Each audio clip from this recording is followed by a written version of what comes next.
میں تھوڑی باتیں عرض کر کے آپ کے سامنے یہ بات رکھوں گا۔ اللہ کے نبی صلی اللہ تعالی علیہ وسلم نے اس حرمت والے مہینے کی فضیلت بھی بیان فرمائی، اور اس محرم میں حضرت حفصہ رضی اللہ تعالیٰ عنہ جو حضور کی زوجہ ہیں، وہ فرماتی ہیں رسول پاک صلی اللہ تعالی علیہ وسلم 4 عمل زندگی میں کبھی ترک نہیں کرتے تھے، چھوڑتے نہیں تھے۔ وہ کیا ہیں؟ تو آپ فرماتی ہیں ان میں سے ایک عاشورہ کا روزہ حضور کبھی نہیں چھوڑتے تھے۔ عاشورہ کا روزہ رسول پاک صلی اللہ تعالی علیہ وسلم کبھی ترک نہیں فرماتے، اس کی بڑی فضیلت ہے۔ یہ عاشورہ کیا ہے؟ 10ویں محرم کے دن کو عاشورہ کہا جاتا ہے، بڑا تاریخی دن ہے، اور بلکہ اللہ کے نبی صلی اللہ علیہ وسلم نے یہ بھی فرمایا قیامت بھی اسی دن کو آنے والی ہے۔ 10 محرم الحرام ہوگی اور جمعہ کا دن ہی ہوگا، جس دن سور پھونکا جائے گا اور پوری دنیا فنا کر دی جائے گی اور قیامت کا منظر قائم ہو جائے گا۔ عاشورہ کا دن آتا ہے تو اے مومنوں، سب کے سب اللہ کی بارگاہ میں دوڑ آ جاؤ، عبادت کے لیے لگ جاؤ، اور اس دن یہ یاد کرنا چاہیے کہ یہی وہ دن ہوگا جب ہمیں بارگاہ رب العزت میں کھڑا کیا جائے گا۔ اولین سے لے کر آخرین تک جتنے بھی پیدا ہوئے اس روئے زمین پر سب کو اٹھایا جائے گا، حساب و کتاب ہوگا، اور وہ 50,000 سال کے برابر کا ایک دن ہوگا۔ اس دن کو یاد کر کے عاشورہ کا اہتمام کرنا ضروری ہے۔ عاشورہ میں تو ویسی یادگاریں بہت ہیں۔ آدم علیہ السلام کے متعلق ان کی توبہ اسی دن قبول ہوئی۔ نوح علیہ السلام کی قوم پر جو عذاب آیا تھا طوفان کا، وہ طوفان نوح سے کشتی کو جو نجات ملی نوح علیہ السلام کی، وہ بھی عاشورہ کا دن تھا۔ سیدنا یونس علیہ السلام کو مچھلی کے پیٹ سے باہر نکالا گیا، وہ بھی عاشورہ کا دن تھا۔ موسیٰ علیہ السلام کو فرعون سے نجات دی گئی، فرعون غرق ہو گیا، پانی میں ڈبو دیا گیا، وہ بھی عاشورہ کا دن تھا۔ بہت ساری اس طرح کی تاریخی چیزیں عاشورہ کے دن، لیکن یہ ساری تاریخوں پر ایک تاریخ غالب آ جاتی ہے، وہ رسول اللہ کے نواسے کی قربانی کا دن، اس لیے کہ وہ پوری امت کو ہلا دینے والا حادثہ ہے۔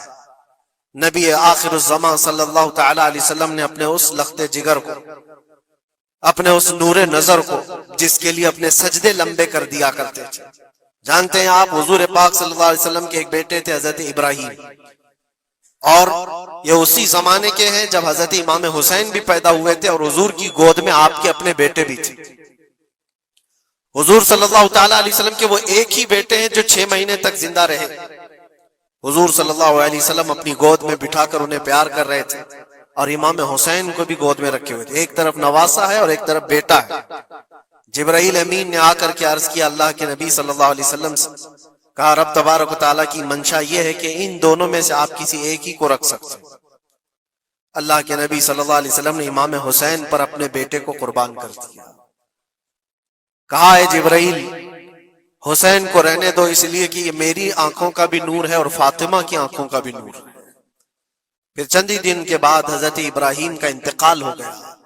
آپ اندازہ کریں جس حسین اعظم کے لیے رسول پاک صلی اللہ علیہ وسلم نے اپنے بیٹے کو قربان کیا، اور مدینے کی گلیوں میں جس کو اپنے کندھوں پر اٹھا کر سوار کرتے تھے، امام حسین حضور کے صلی اللہ تعالی علیہ وسلم کے کندھوں پر سواری کیا کرتے تھے۔ دوش نبوت جن کی سواری ہو، اندازہ کر سکتا ہے کوئی؟ اس حسین اعظم کے چرچے مدینہ طیبہ میں بچپن میں ہی عام تھے۔ صحابہ اکرام رضوان اللہ تعالی علیہ مجمعین دیکھتے تھے، کبھی حضور صلی اللہ تعالی علیہ وسلم مسجد نبوی تشریف لاتے تو یہ دونوں شہزادے حضور کے جبے پر لٹکے ہوئے آتے تھے۔ کبھی حضور ممبر پر کھڑے ہیں تو ایک شہزادہ حضور کے ایک قدم کو پکڑا ہے، دوسرا دوسرے قدم کو پکڑا ہوا ہے۔ یہ تو ان کی پرورش تھی جو بچپنے کی تھی۔ صحابہ ان کی اس بچپنے پر رشک کیا کرتے تھے، اور صحابہ اکرام رضوان اللہ تعالی علیہ مجمعین ادب حد درجے کا کرتے تھے۔ آپ کو میں بتاؤں، ادب تو ایسا تھا اہل بیت اطہار کا۔ امام حسین کی عمر چھوٹی سی تھی، امام حسین، اور ایک زمانہ ایسا تھا جب حضور پاک صلی اللہ علیہ وسلم کے وصال کے بعد حضرت ابوبکر کا زمانہ آیا، 2.5 سال آپ نے خلافت کی۔ پھر اس کے بعد حضرت عمر کا دور خلافت شروع ہوا، اور حضرت عمر کے دور خلافت کو کون نہیں جانتا؟ ایسے روب و دبدبے والا خلیفہ، کہ لوگ ان کی ہیبت سے کانپتے تھے، قیصر و کسریٰ کانپ رہے ہوتے تھے، بڑی بڑی فوجیں تھراتی تھی اس نام سے، حضرت عمر کے نام سے۔ ان کے دور خلافت میں ایک بار ایسا ہوا تھا کہ حضرت عمر کے بیٹے ہیں عبداللہ، اور ان کا اور حضرت امام حسین کا بچپن میں کچھ جھگڑا ہو گیا۔ چھوٹی عمر تھی، امام حسین کی بھی عمر چھوٹی تھی، عبداللہ کی عمر بھی چھوٹی تھی، دونوں تکرار کرتے رہے، کچھ نہ کچھ بات چیت ہوئی ہوگی۔